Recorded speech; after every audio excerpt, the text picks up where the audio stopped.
When the battle's thunder briefly recedes, it is not silence that follows, but a different kind of torment.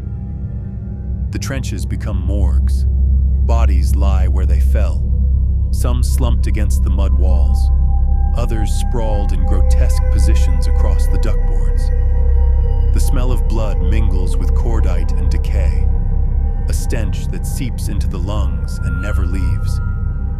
Recruits who survived their first charge are handed shovels once more, ordered to drag the dead into pits and cover them with soil. No ceremony, no words, just the dull scrape of metal against earth and the wet thud of bodies tossed like refuse. In the Guard, death is not honored.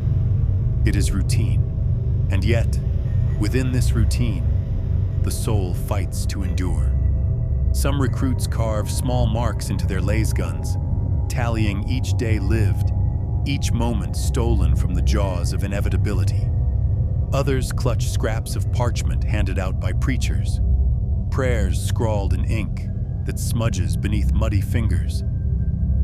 A few dare to write letters home, though they know no ship will carry them. These letters are never sent, but still they are written, folded and hidden in flak vests, as if the act itself might tether them to a life beyond the war. Weeks blur into months, though time loses meaning beneath the endless sky of smoke and fire.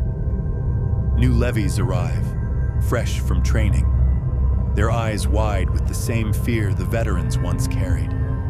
They are thrown into the trenches, their screams soon blending with the chorus of battle. The recruits who have survived their first campaigns watch them with weary detachment, knowing what fate awaits. Compassion fades, replaced by grim acceptance.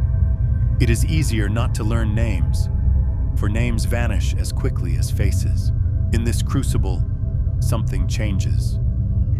The recruits, once trembling, begin to harden. Their hands no longer shake when they reload.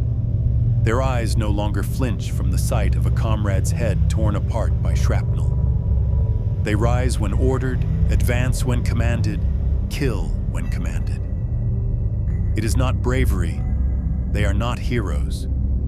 It is something colder, a mechanical endurance that seeps into their bones until they move not from hope, but from inevitability. They have become what the Imperium always intended, not soldiers in the noble sense, but components in a vast and merciless machine.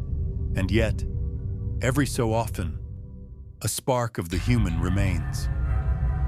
A guardsman pulling a wounded comrade from the mud despite orders to press on. A whispered joke shared in the darkest hours before dawn, laughter rising like smoke against the backdrop of artillery fire.